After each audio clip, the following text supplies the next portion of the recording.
The broadcast is now starting. All attendees are in listen-only mode.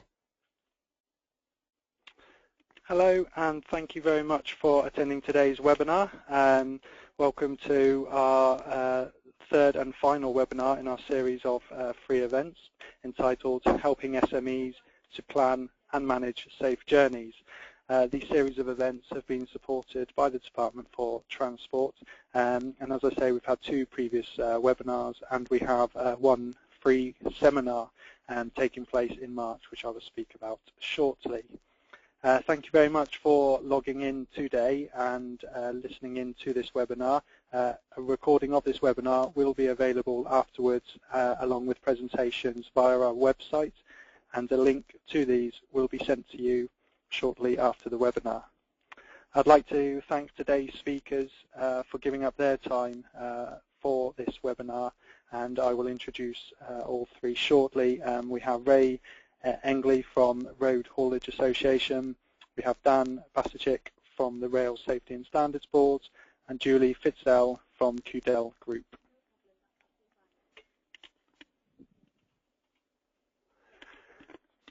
My name is Dave, and I'm a Professional Engagement Officer here with Brake. For those of you who don't know anything about Brake, I will just do a brief introduction before we continue with the webinar. So we are a leading road safety charity, and we are actually in our 20th year this year.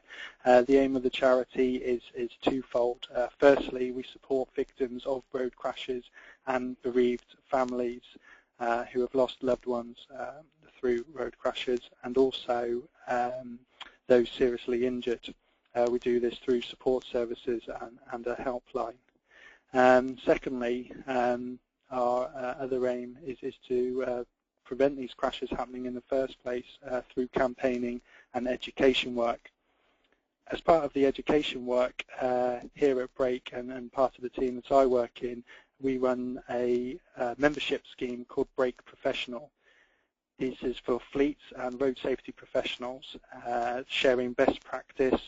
We run events and provide guidance reports and various resources and tools to help both fleet and road safety professionals in their day-to-day job. As part of this webinar and series of events that have been sponsored by the Department for Transport, everybody that is attending today's webinar will receive a free membership. More details will be sent to you at the end of the webinar, but hopefully you will make the most of your membership with Brake, and we look forward to hopefully working with you in the future if you don't already work with Brake. As I mentioned, this is part of a series of events, so on your screen hopefully you can see we've had three webinars. This is the third webinar taking place today on different topics. If you've missed either of the other webinars, presentations are available online, and again at the end of the webinar I will send you a link to these so you can have a look at those if you did miss them. Our final event will take place on Thursday the 19th of March in central London, and this is Fleet Safety for Small Businesses, a practical approach. Again, this is free to attend, and we have several speakers packed into a day event, and it would be great to see as many of you there as possible if you have not already booked onto this event. I will recap at the end of the webinar, but we have some other events taking place which you might all be interested in attending. We have another webinar at the end of February which details a lot about our pledge, which is a campaign that we run through Brake, and it enables fleets to engage their staff in road safety through 6 key road safety topics. Again, this is a free webinar, and we can explain a bit more about Brake and what we offer, and hopefully as you will all be joining Brake Professional and becoming members of Brake for a year, then this will be really beneficial. The other events that we have are a driver awareness and education course in central London in April, and two big events in the fleet safety calendar are the Fleet Safety Conference in May, Tuesday the 19th of May in Solihull, and also our awards. Deadline for entering our awards is the 22nd of May 2015, and then the winners are announced during an awards ceremony on the 1st of October. Again, I will send more details of this at the end, and hopefully it will be clear, but it would be great to see as many of you attend any of these events and hopefully enter our awards. So, first of all, today's webinar, we have Ray Engley from the Road Haulage Association, and I will now hand over to Ray.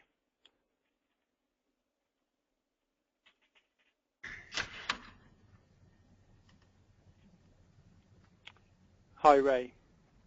Hello. Okay. Good afternoon, everyone. I hope you can hear me. My name's Ray Engley. I work for the Road Haulage Association. I'm head of technical services, and to be fair, sort of dropped into this presentation last minute. So hopefully it's what you require, but here goes. Our organisation represents and advises and networks and servicing for members, of which we have circa 6,000 currently. The vast majority are micro and SMEs, but we do have larger hauliers also. 82 of our members are in the motor transport top 100 companies, so that gives you a good indication of what we do. 80% of our hauliers also operate with the longer semi-trailer permits, so it's a fair smattering of experience across the industry. We offer compliance systems, procedures and auditing services, as well as legal services, contracts of employment.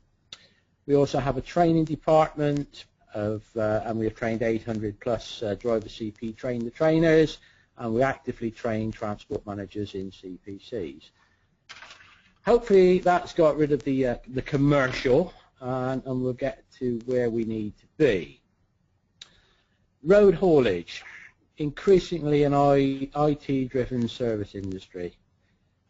We use IT to work at increasingly tighten up service levels. Delivering productivity, I guess, is what you could say we do, the industry does, delivers productivity whilst bearing in mind the environmental standards and requirements at the same time. Fundamentals for journey planning. Okay, where, when and how, really, I suppose. Where can we do multiple drops, destinations? When can we do deliveries? What's the correct vehicle to use for the delivery? Do I have the right driver? Can I importantly get a backload to improve on the productivity and environmental impact? Of 77,000 O licenses, 41,000 are restricted, and of 340,000 HGVs specified, 93,000 are run on restricted licenses. So you can see professional hauliers perhaps are not that great represented. Sorry about that. Right, checking on deliveries. When do deliveries really have to be? When do I have to do it? When is it required by the customer? How is it required by the customer receiver? What flexibility? Could there be a more efficient use of the vehicle? Things to bear in mind all the time. Can I avoid congestion where possible? Can I deliver at a different time? Nights, perhaps, is a possibility. Wasting time costs money, uses fuel, and so we need to maximise the availability of our drivers. And to do that, we use the word telematics, which I'll come back to a little later in the presentation. Avoiding delays at delivery points need a lot of planning with customers. The worst thing in the world that we have is delays. Delays cost invariably to the haulier. That then causes frustrations. It causes heartache. It just makes the job uncomfortable. So we need to know that when we make that delivery, we can turn the truck around and get it out again. possible, we try to avoid high-risk roads. That's not always possible. I say high-risk roads is where we put vehicles where we shouldn't put them. Sat-navs are very useful, but they're a bit of a devil, really. They can be a friend or an enemy. If you're going to use sat-nav for route planning, please ensure that you use one that's suitable for HGVs. And bear in mind that the best route is not always the shortest route when it comes to costs. Do you have the right vehicle? Do you have the right size vehicle? The right body? The right power? You don't want a 500 brake horsepower engine to deliver 7.5 tons, that sort of thing. Make sure you have the adequate driveline. Make sure you spec your vehicles correctly for the work you're going to do with them. So it's very important when you actually spec vehicles to ensure that you spec to do what you want to do with them. That's only going to save you in purchase costs, it's going to save you in running costs, and it's going to save you in maintenance costs long term. Is the driver doing a job well? Does he take the best routes? Does he drive in the most efficient way? Is he SAFED trained? Safe efficiency driving? That's where the issue of telematics start to occur. Key tools for the job: planning, review. Look and see how you can do better next time. Telematics, this wonderful weapon we have in our arsenal that's not used as highly and as regularly as it should be. It monitors exactly what your vehicle's doing, how your driver's driving, and it also identifies the difference between good and bad. Modest investment for what is undoubtedly a very big return. You don't have to be a Tesco to use modern technology. And by that I mean telematics are as beneficial to the 2-3 vehicle fleet as it is to the multinational. If you can manage the bum on the seat, i.e. the driver, you're going to save on costs, you're going to have a safer vehicle, you're going to have a vehicle that will last longer, telematics will pay for themselves in an extremely short time. So don't be afraid to look seriously at telematics for your operation, no matter how small or how big you are. An awful lot, you can get an awful lot of benefit from it, and I would recommend that very strongly for your business going forward. That covers my presentation for this afternoon. Very short and hopefully not too boring and a little bit sweet. If there's anything I can answer now, I will do so. Other than that, please let the break know and I'll answer your questions later. Thank you. Thank you very much, Ray. I forgot to mention actually before Ray's presentation, if you do have a question at all for Ray or any of our speakers, then you can do this by typing a question into the question box on the drop-down menu on the right-hand side. So if you do have a question now for Ray, do please feel free to enter a question into that box, and I will put the question to Ray. Alternatively, you should also have a hand icon that says raise hand. At the moment, everybody is in mute and listen-only mode, but if you did actually want to ask a question rather than type the question, then please click the raise hand icon, and I can invite you into the software and unmute you, and you can put your question to Ray.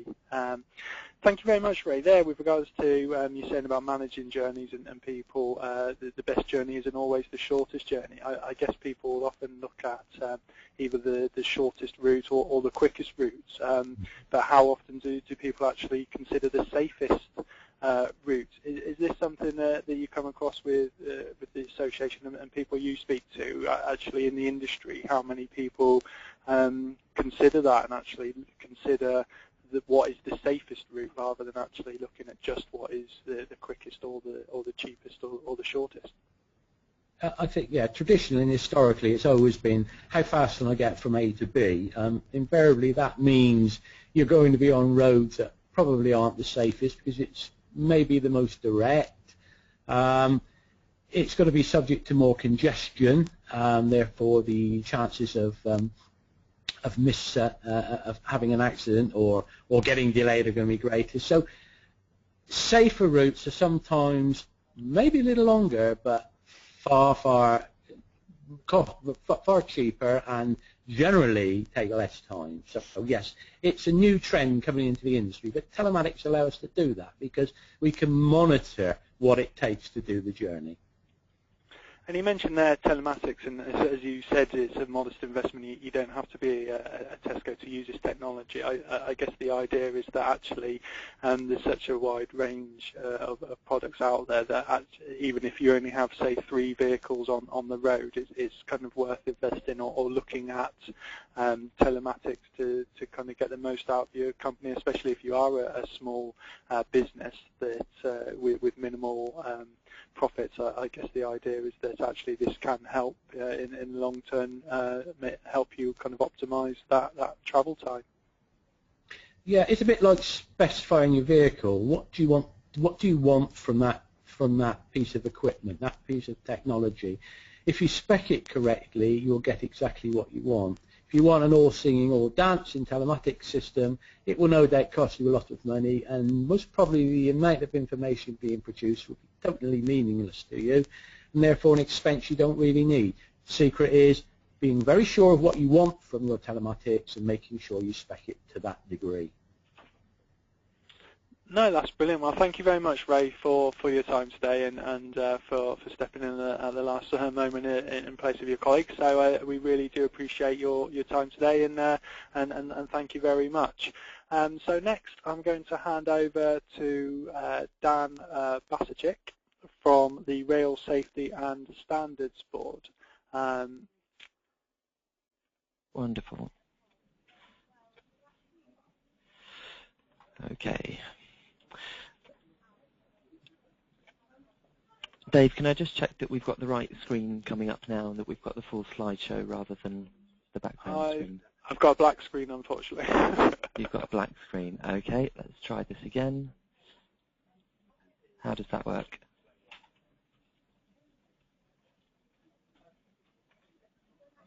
No, again, it's a blank screen.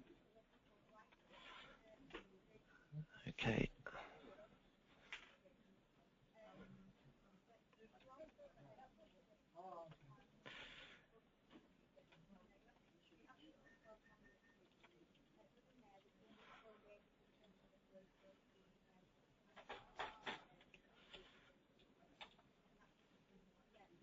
Is that any better? Or is it still the black screen? Oh, there we go. You're there. Yeah, excellent. So that's the slideshow. The wonders of modern technology. So thanks very much, Dan. And as I mentioned previously, if you have any questions for Dan at all during his presentation, then please feel free to write into the question box on your right-hand menu. Thanks, Dan. Fantastic. Right, thank you very much, Dave, for the introduction. Yes, my name's Dan. I work for the Human Factors team at RSSB. One of our areas of work within our team is fatigue, and over the years we've carried out quite a few projects in this area. And I'm very pleased to have this opportunity to talk to you about one of our projects, which is managing occupational road risk and driver fatigue. This was Project T997.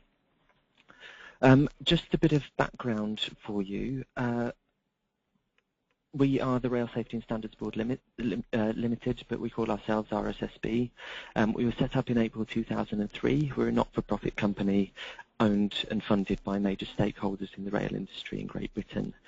We're independent of any one party and have approximately 230 people based here at our offices in London, covering a range of technical and business disciplines.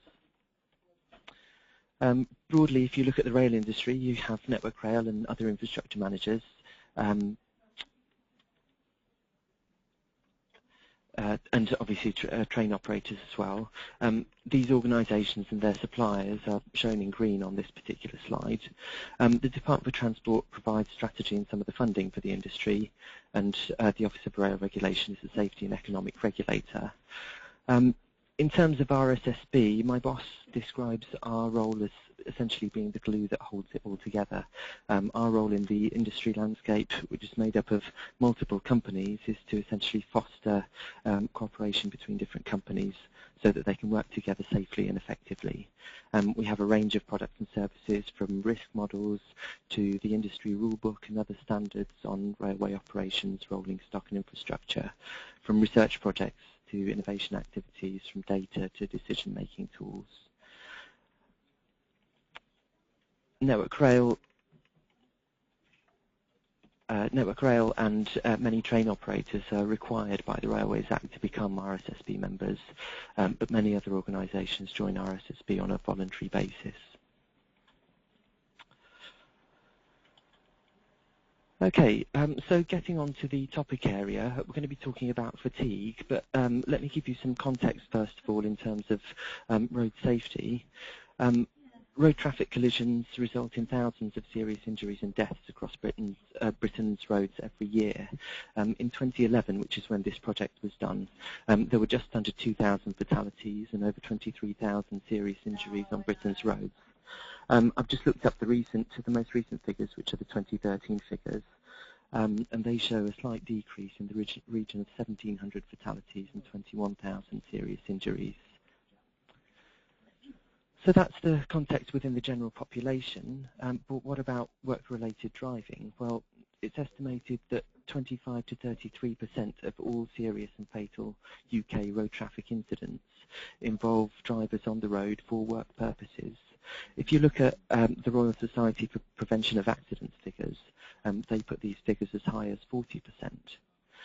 And another key risk group are high-mileage company car drivers as well. So when we look at fatigue and its contribution, it's estimated that fatigue is a contributory factor in up to 20% of all road traffic collisions and up to 1/4 of fatal and serious incidents. And again, that's kind of in the context of the general population. If you look at UK road casualty statistics, they show that commercial vehicle drivers, and particularly HGVs, are grossly overrepresented in sleep-related collision figures. 40% of incidents, but only about 6% of the mileage, so you can see that's quite a discrepancy. Just as a word of warning, the official figures vary, and they're also likely to underestimate risk, and one of the reasons we think they underestimate risk is because road journeys made while commuting to and from work are not traditionally considered to be part of work-related road safety. But actually we know that work arrangements have a very clear influence on fatigue and crash risk, so the exclusion of commuting from work-related road safety assessments initiatives doesn't really seem that reasonable to us. Looking at the legal position, clearly employers and drivers share responsibilities for managing fatigue risk. In addition to road traffic legislation, obviously there's the Health and Safety at Work Act, the Management of Health and Safety at Work regulations. But as I said, under current legal definitions, a driver travelling from home to their normal place of work isn't considered to be at work. But as I said, that doesn't really seem like a reasonable position in terms of managing risk. The law requires employers to assess the risks involved in their staff's use of the road network. And this responsibility also extends through the supply chain. So clients and principal contractors have a legal duty to ensure that contractors who supply transport services and labour have fatigue management arrangements in place that are competent in controlling the risks. And this includes ensuring that suppliers are compliant with domestic and EU driver's hours rules and regulations.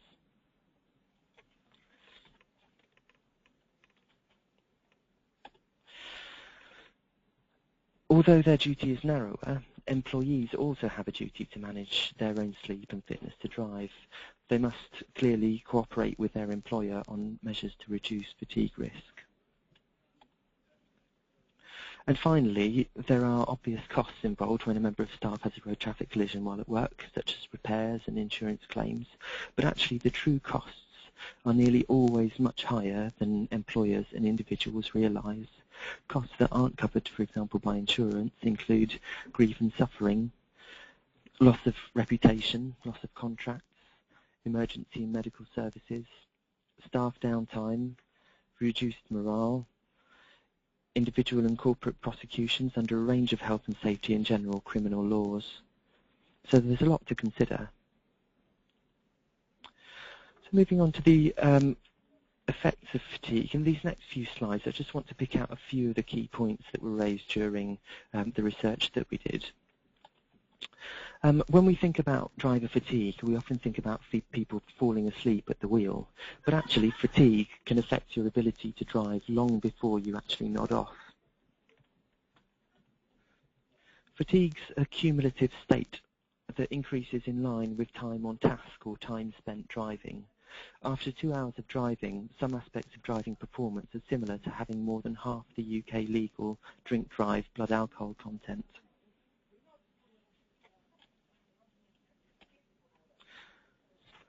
Losing 1 to 2 hours sleep on one occasion can affect our ability to function well, including with the critical skills that are required for driving safely. But actually routinely losing sleep magnifies these effects and increases crash risk. For example, if you lose 2 hours sleep for 4 consecutive nights, that can be equivalent to losing a whole night's sleep. A driver doesn't necessarily fall asleep at the wheel without warning. Loss of alertness is an early warning sign of fatigue, which affects vehicle control. And other warning signs include things like yawning, restlessness, having heavy eyelids, and feeling bored. Drivers need to recognise these signs and find somewhere safe to stop long before they get to the stage of fighting sleep. Tired drivers typically risk very severe consequences in terms of the crashes that they have. They can involuntarily drift in and out of sleep for several seconds and experience essentially what's known as a microsleep. Crashes tend to be more severe because sleeping drivers don't brake before the collision or take action to avoid it.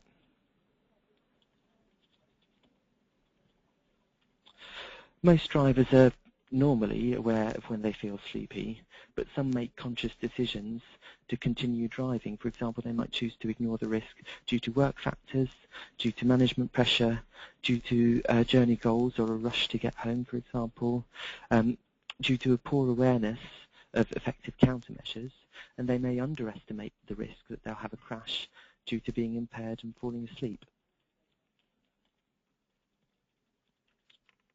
Our research highlighted a few key risk factors in terms of fatigue. The first one is time of day. According to ROSPA, again, crash risk at 2 o'clock in the morning is 50 times greater than that at 10 o'clock in the morning. But actually, it's interesting that despite the importance of these, what we call circadian factors or time of day factors, they're not built into the legislation that protects drivers of goods or passenger vehicles. Another factor is to do with roster planning and management, and this is essentially to do with fatigue-inducing work schedules, such as those with variable start times, backward rotating shifts, short notice changes, and other similarly problematic shift features that can lead to a build-up of sleep loss. Time on task is one that many people will be familiar with, and that's to do with long working hours, whether they include driving or other activities, including travel time to and from work. These can increase fatigue levels quite significantly. Essentially, a worker might become unfit to drive towards the end of their shift and unable to drive home safely if they've worked long hours or spent long hours driving. Long travel times at shift starts can also increase fatigue levels throughout the shift. Interestingly, non-driving time isn't accounted for by driver's hours rules, but in the rail industry we almost have the opposite problem in that we track non-driving time but don't track driving time. And then type of task as well. The effects of fatigue are more evident on tasks that are monotonous, that are repetitive, and demand continuous concentration. So the message is beware of motorways, I suppose. And in terms of health, for example, obstructive sleep apnea is a condition that's a key road driver safety concern. About 4 in every 100 men have this condition, and road traffic collision risk is 7 to 12 times higher among sufferers of this condition. Okay, so moving on to countermeasures. Well, commercial vehicle drivers are overrepresented in the crash and sleep-related crash data that we've looked at. And this tells us that reliance on isolated controls, such as compliance with strict hours of work regulations, isn't really enough to reduce road driver fatigue risk and related crash risk. What is needed is a multifaceted, risk-based approach, which is based on evidence and data and a clear understanding of the risks that are unique to each organisation.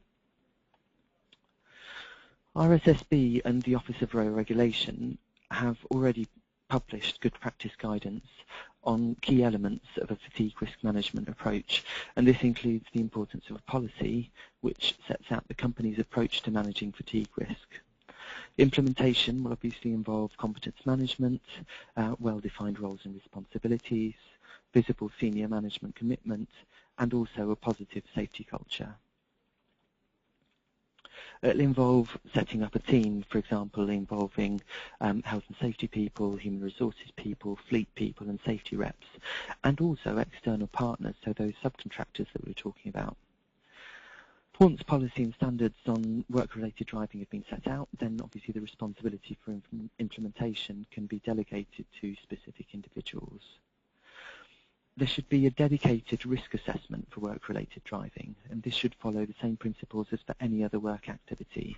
It should include consideration of all key risk factors, some of which I've discussed in this presentation. Acceptable in-house maximum road driving limits should be set, and if these limits are exceeded, there need to be stringent procedures in place to minimise risk. It's crucial to ensure that work schedules allow sufficient daily and weekly rest, and also the demands of driving and non-driving activities should be considered together when considering these rest periods. Failure to consider and control third-party risks is possibly one of the biggest issues that was revealed by our research. The person responsible for awarding contracts should satisfy themselves that all is in order with the suppliers that they deal with, and this includes ensuring that they have effective controls in place. There needs to be a clear company policy on risk control measures, such as the provision of overnight accommodation, alternative transport arrangements, or providing a fully rested driver when staff are required to travel long distances to or from work. This is particularly relevant for early shifts and also following a night shift. All staff need to be aware of how to report fatigue-related issues, and they should feel able to report any sleep or health-related issue that may affect their fitness to drive, and they should also know how to report an incident while on the road for work. The two final points on this slide are to have a good reporting system for road traffic collisions and to regularly evaluate how well this whole system is doing in terms of reducing risk. And this can obviously be based on a wide range of safety performance indicators such as violations, insurance claims, shifts worked, feedback from people on the front line, so feedback from your drivers, and also journey distances, and a range of other metrics as well that will be available within the organisation. Okay, so what were the outputs from the RSSB research? Well, we have a DVD series called RED, which focuses on operational safety issues, and RED 35 was issued on the topic of fatigue at the wheel. It uses a dramatic reconstruction based on real events, and the aim was to focus the minds of people at safety briefings to the issues involved. The DVD includes interviews with rail professionals who discuss work-related driving, fatigue, and what the industry is doing to manage the risks. Other deliverables from our T997 project include a guide for road vehicle drivers and their managers, a guide for companies, and the target audience of this is really sort of heads of fleet, safety managers, and those responsible for the design of work schedules, safety management systems, and fatigue risk management systems. A summary leaflet for drivers, and also an awareness-raising poster. And dissemination of this material was carried out across the industry, including to train operators and freight operators, network rail, rolling stock leasing companies, contractors, suppliers, and members of industry associations and other industry partners. The materials were promoted through various publications, including Rail Professional, Right Track, and Cyrus, which is the newsletter of our confidential reporting system on the railways. And the findings from the research are also an important contributor to and a catalyst for other work that we're doing as part of a wider management initiative to support the industry in managing occupational road risk. So that's all I had to say. I'm happy to take questions. Thank you very much, Dan. And as Dan says, if you have any questions for him at all, then please feel free to type a question into the question box on your right-hand drop-down menu, and I can put your questions to Dan. Likewise, if you suddenly think of any questions after this presentation, or you're listening to the recording, then do please email Break, and we can see if we can help. Thank you very much, Dan. Really interesting presentation, and as I mentioned earlier, with regards to Break Professional and working with fleets, we do a lot of work and share best practice on this. And with regards to fatigue, it is sometimes one that is overlooked, often by fleet managers. And as part of our pledge, and training that we provide, we make a lot of recommendations, and I guess the overall message, I guess, Dan, is not just doing the minimum kind of legal requirements, but actually going beyond that and having that kind of duty of care of your staff. Absolutely, it is just about putting thought into you know, what's going on within your organisation and thinking about how you manage those risks. I mean, it's kind of a basic risk assessment process almost, and that's one of the key messages. In the rail industry, we had the Clapham rail crash many years ago, which brought in the hidden limits, which were sort of across the board limits in terms of hours of duty. And the experience of the industry was, again, that just complying with those on their own didn't really seem to be managing the risks in the right kind of way, because for different roles and different organisations and different operational requirements, the risks can be quite different. So it is all about taking a sort of from first principles risk assessment approach. And I think it's really interesting as well, as you say, there's obviously looking at work drivers and when they're driving for your work, and not considering how they get to work or get home afterwards. So actually a driver who might be well complying within the law and driving within that maximum 9 or 10 hours on a day, well, actually they might have an hour drive to work and they might have an hour drive afterwards. So even though they've worked that within the legal limits of, say, they're driving their HGV across the country on that particular day, well, actually they've also driven an hour to work and an hour home. So I mean, how can companies look at this? Is it a case of kind of monitoring and looking at drivers and taking that into consideration as well?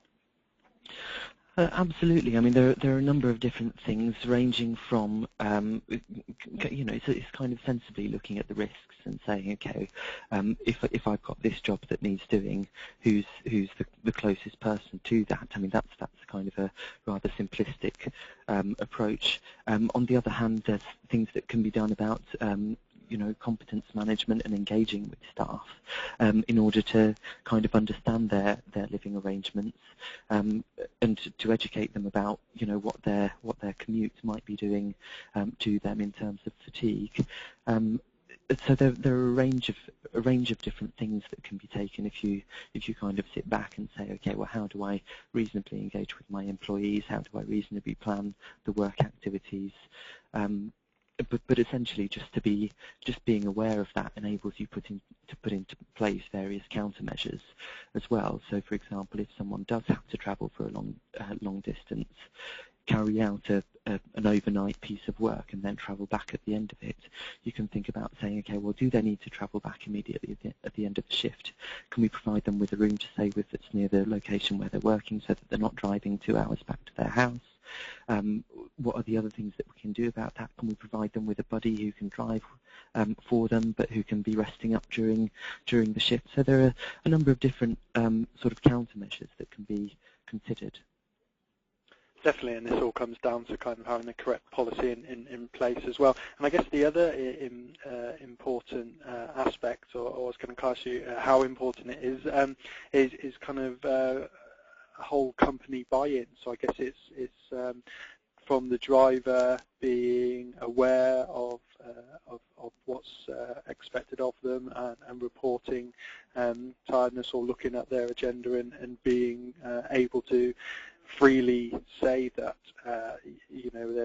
too much is being asked of them to do such a long journey without an overnight stay or with rest. But I guess it's important to kind of get that company buy-in throughout the structure, so from driver but all the way up to the managing director and the board of directors or whoever it is to realise, well, actually we need to look after these drivers and not just worry about profit and think, well, actually a cost of an overnight stay is going to eat into that profit for that particular job. They need to kind of consider the human aspect of how important their drivers are. Absolutely, and as you're kind of alluding to, there's an absolutely huge aspect of culture that will determine how well those systems work. So organisational culture really needs buy-in from everyone. But actually, if you look at the figures in terms of crash risk, they do speak for themselves, and I think those kinds of figures can be used in order to encourage people to engage with the issue and to say, look, actually, this is the risk to our organisation. This is the risk to you as a driver and an individual. So let's kind of work on this issue and take a common sense approach and just kind of see how we can pare back these risks. Definitely, and unfortunately, as I mentioned before about Brake and as a road safety charity that works with bereaved families and victims of road crashes, then we see on a daily basis the results of crashes as a result of fatigue. So it is a really important aspect, and as Dan mentioned there, and we will send the links through after, there are posters and resources that have been provided that are free available to view via the website, and also, as I mentioned, through our Brake Professional membership scheme, we have guidance reports and various literature that are available that kind of back these findings and add on top of what Dan has spoken about today. So these will be widely available. So if there is a particular issue or this is a particular item that you want to look at, then there is the information out there to make sure that your company is doing the best it can, whether you've got 2 or 3 vehicles or you've got 250 vehicles on the road.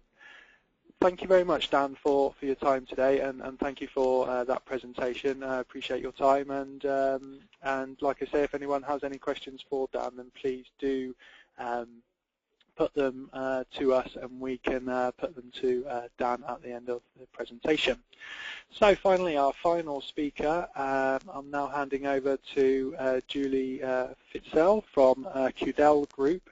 As I mentioned earlier about our conference and awards, Julie and the QDEL Group actually entered our awards last year, and I believe we'll be doing so this year as well. So it doesn't matter how big your company is. There are aspects of safety that we can recognise through our awards program. So I appreciate Julie taking the time to speak today, and I will pass over to you, Julie. Thank you. Great, thank you. Can you hear me okay, and can you see my slides okay? We can. Good, thank you. Just a very quick one, really. I'm just going to start by telling you a little bit about me and our company, because then when we start talking about the details of the case study, it will all become very obvious, the routes that we took. I've been with the company myself for 13 years, I came on board to come on someone's maternity leave 13 years ago, and I've been there ever since. We are a courier and minicab company. QDEL is the courier side, LHR and Eco Express are our private hire side of the business, LHR being general minicabs, clubs, offices, bars, that sort of thing. Eco Express is the name that we use for our environmental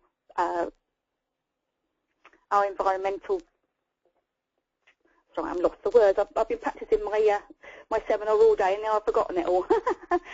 Bear with me. So basically Eco Express is the side of our business that deals with environmentally friendly vehicles, electric, hybrid and use of alternative fuels.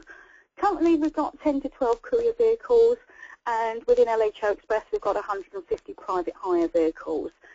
Just recently, as in yesterday, we've become part of the Parker Cars Group, which means that we will probably incorporate another 500 vehicles into our fleet, so that's going to be jolly good fun for me. Smart journey planning. Thought probably the best thing to do was to sort of explain some of the difficulties that we've had and how we've managed to sort of overcome them. Being a taxi company, we want to increase the level of business. We want to make sure that we're the safest company, that we provide a premium service at the best price that we can, but we also want to help the environment, cut out on our CO2 emissions, make sure that we're completely safe, make sure our drivers are safe, and generally make money for everybody and grow our business. What we decided to do, 10 years ago we started an environmental group which I became head of, and we looked at lots of different ways to do our bit for the environment, and as a knock-on effect everything else was sort of ticked as we went along: safer driving, fuel savings, less incidents, that sort of thing. So we sort of started in about 2002, so we started looking at technology, and one of the areas that we felt was worth a lot of investment was the type of software that we use to allocate the jobs that we undertake. We invested very majorly in software called QDEL, which looks at automated job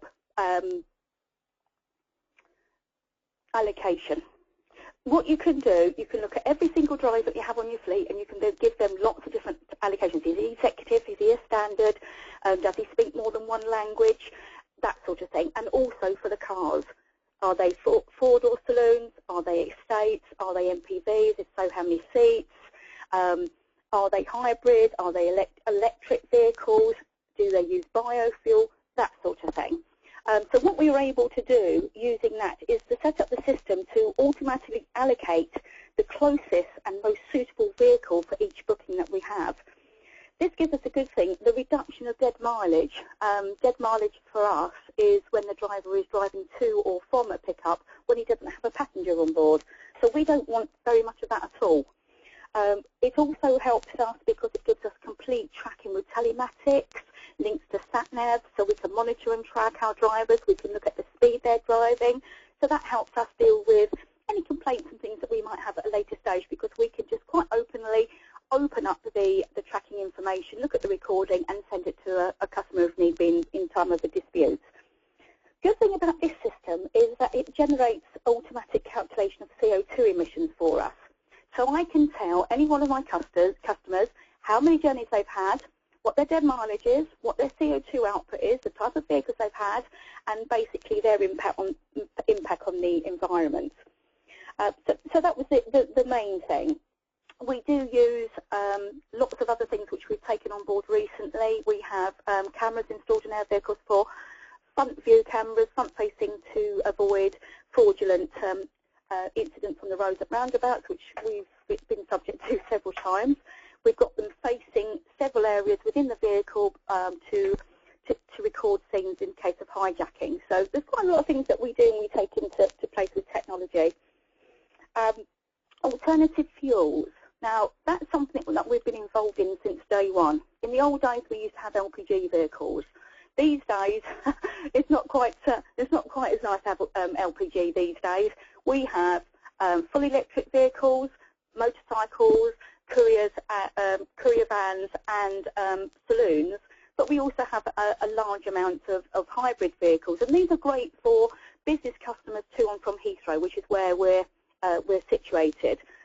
However, most of our business from the airport is with companies or with a large number of employees or families coming back from their holidays. So, you know, mum and dad, 3 or 4 children, and loads of suitcases. So the electric and the hybrid vehicles weren't necessarily the right type of vehicles for that particular role.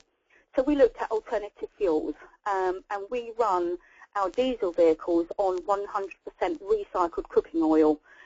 We're part of a cooking oil recycling scheme at the airport, so we know where our fuel comes from, we know who's taking the oil and making it into fuel, and we know that it's getting back to us all in local businesses. So we know it's sustainable, and you know, it's not costing the environment by us running oil all around the country, and we're not using oil that's been generated from you know, farmland that should be growing crops.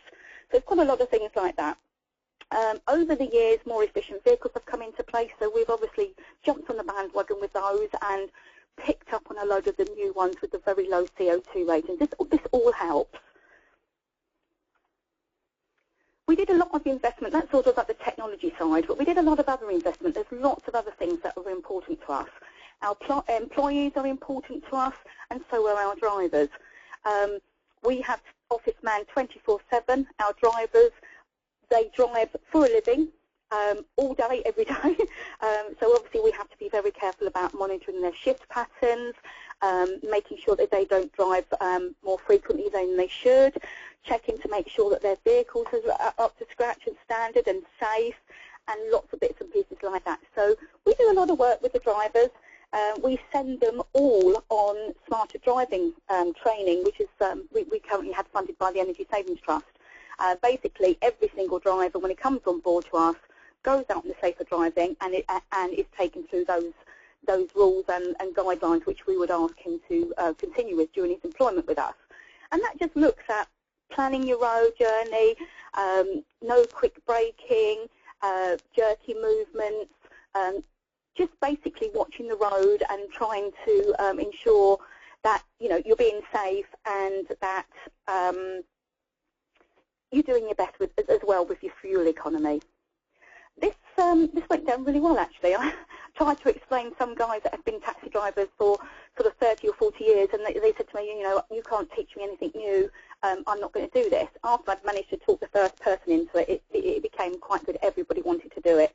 The sideline of us doing this, we arranged it all for the drivers. We paid for their time while they were doing it, but we noticed over a period of time that we had less complaints about customers about jerky driving or the drivers driving too fast, and it really did help. We've become members of several forums. We're involved with the Low CVB, the Heathrow CVP, the Energy Trading Group, lots of other bits and pieces. So I tend to float around, sitting on loads of committees, talking to loads of people, and just generally collating information like a sponge. I'll then go back to the group that we're in, and we talk about what we can implement for us and what would be good for us going forward. Overall, this is sort of everything that sort of happened over a very long period of time. We looked at our environment, our offices. We did lots of things. It started with recycling in the office, looking at energy, installing solar panels, putting film on our windows to stop hot air leaving the building, making sure that air conditioners were not turned off while someone next to them has got their heater on full blast.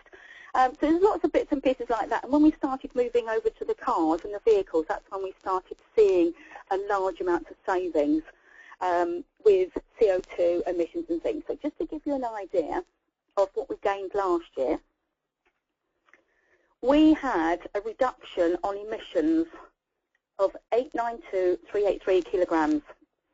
Now, what that's actually based on, that's based on every single one of our drivers doing their journeys using biofuel or electric or hybrids, and that's the amount of grams of CO2 that we can show that we saved last year alone. That's quite a good figure, and we're always working on trying to improve that because, again, being a taxi company, we can't cut our carbon emissions down just by not driving anymore. It doesn't work like that. By taking on board all of the plans that we've had, that we've implemented over the last couple of years, we saw an extra 209,000 bookings, which was good for us, because with the implementation of ISO 9001 and 14001, we were able to attract corporate customers who knew that we had policies and procedures which were regularly audited and were forever going through an improvement program. So that was quite good. As I said, everybody sort of thought, oh yeah, that's great, let's get on with it, and it's been happening, so that's really good. We monitor the service that we supply to our customers, and the key performance indicators at the moment, I run reports for customers on their service levels, incidents, and basically what we do, we look at their number of jobs against any that we've made any errors with, and our key performance at the moment is running at 99.59%. Luckily, we've not been under 99, so we feel quite impressed that we've been able to keep this information, and we can look back and do trend analysis over the last 10 years. The next item here, customer satisfaction, it should actually read customer perspective of our satisfaction levels, because customers will always tell you that you're doing a bad job. They never tell you you've done a good job.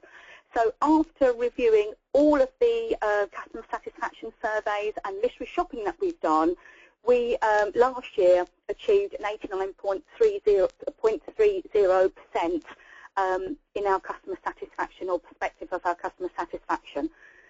I've checked some figures since then, and we are, if we're on target for the end of the year, that will raise next year or this year by an extra couple of percent. On top of all of this, we don't pay for fuels for our drivers. They pay for their own fuel. So it's in their benefit if they save fuel. So by driving sensibly, taking notice of the guidelines that we've given them with the smarter driving, using the biofuel, which we subsidise for them, and with the smarter journey planning with QDEL, we've actually been able to provide full fuel savings direct for our drivers, and that's what's important to them at the end of the day. I spoke to one chap last week who actually said that on average he was saving about £50 a week on fuel, which when you're driving, you know, all day, 5 or 6 hours or 7 or 8 hours each day, £50 a week is quite a substantial savings over the year. Basically, that was just really it, just telling you a little bit about what we did. 10 minutes is a long time to tell you what we've done in sort of 10 and 13 years, so I hope that's enough to give you an idea of what we've done and where we're going. You know, please, by all means, let me know if you have any questions. Thank you very much, Julie. I think that's really interesting, and it's brilliant to see what you have managed to achieve with such a relatively small team and a small company, but it shows that it can be done, and I think as well as the impressive stats that you showed for sustainability and managing to reduce your CO2 emissions, I think it's evidence in itself that all those extra bookings that you managed to get on the back of it for other companies that kind of want to be involved with your company and see it as a good product. And as I mentioned, QDEL Group did actually get a highly commended award at for our Eco Fleet Award at our awards last year. So it is great to see a company like this achieving such great things on I guess a relatively small budget when you compare it to some of the bigger companies out there. And this is the whole point of these series of events, to show that small and medium-sized enterprises can achieve great things, and especially when budgets are even tighter, there's ways to achieve this. Thank you very much, Julie. Like I say, if there are any questions for Julie, then do please feel free to type them into the question box, or send them to break afterwards, and we can put them to Julie. Julie, with regards to this, are you looking to increase your fleet size? Well, now that we've become part of the Parkers Group, they actually have 500 vehicles in their own right.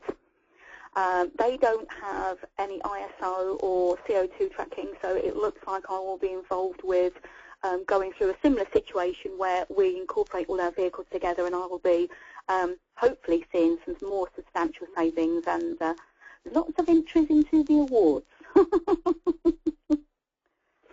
No, we definitely look forward to it, and yeah, it is great to see, and it's brilliant. I mean, you did mention there, and we talked briefly before with Dan about company buy-in and staff buy-in. I guess was that one of the difficult aspects of especially with regards to your training to actually get these drivers who have years of experience and believe that they are already good and safe drivers to go on these courses and kind of re-look at their driving habits. Was that one of the difficult aspects?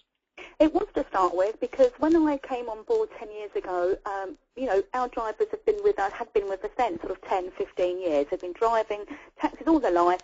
They knew it all. They were the best drivers in the world, and I couldn't tell them any different. So basically, I had to almost bribe the first half a dozen to go on the course. And then after that, they come back to me and said, Julie, thank you very much. You know, I'd forgotten some of the bad habits I'd picked up. I'd forgotten some of those things that, you know, I should remember. You know, not braking really harshly, not changing gear unless I really have to. So after the first series of, I think we did 6 in a day, after the first series of the training we were undertaken, they were queuing up to take them. And I think I took 154 places over the next month with the Energy Savings Trust, and we actually did win an award for our Smarter Driving campaign, because it's now become part of our induction period. And we make people retake it occasionally, because we all need a reminder. We all pick up lazy habits and perhaps sometimes take a few more risks than we should, and we just need reminding of that fact. I mean, safety at the end of the day, especially for us, you know, we want our passengers to get from one place to the next without any hiccups, and, you know, as a side effect, with everybody taking the training and doing all the other bits, and we're saving the CO2, but we're also giving our customers a better service, because they're more comfortable in the back of our cars, and that's what it takes at the end of the day. No, it's brilliant, and it is great to see, and thank you very much. And as Julie alluded to there with various training, our final event and seminar in March will actually cover what Brake offers and how we already work with fleets and various companies with our pledge, and educating and looking at various safety techniques to get drivers thinking about these key topics when they get behind a vehicle. So no, that is brilliant, Julie. Thank you very much for your time. So as I mentioned, this is the final webinar in a series of events for small businesses, and as I mentioned, we have this final seminar which takes place on Thursday the 19th of March in central London. I will send details through about this and all our other events at the end of this webinar. Thank you very much again to the Department for Transport, which has allowed these events to take place free of charge for all attendees, and also the Brake professional memberships that everybody will receive. We hope you will make the most of working with Brake, and hopefully we'll be able to help you if you're not already working with us on future projects that you will have. Here's a brief list of other events that we have coming up, including our pledge campaign. So I've mentioned it a couple of times, but if you'd like to find out more about this, then we have a webinar at the end of February, but we also have we will be talking about this at our other event in March. The other main things are the Fleet Safety Conference. So this is great networking opportunity and a wonderful opportunity to hear from other businesses and find out what they are achieving, and also the Fleet Safety Awards, which Julie mentioned she will be entering again this year. And it's great that we have such a wide range of companies that enter our awards. The deadline for entering is the 22nd of May, so still plenty of time to get entries in, and it doesn't matter how big your company is. There's 11 different categories to enter, and something that suits all sizes. It's also free to enter our awards, and then the winners are announced during our Glitzy Awards ceremony in Solihull on the Thursday the 1st of October, and it's a great night. Again, we had about 300 people there last year, and it's a wonderful event. So thank you very much, everybody, for attending today, and I hope you have found the event useful, and hopefully we will see you at an upcoming event. Thank you very much.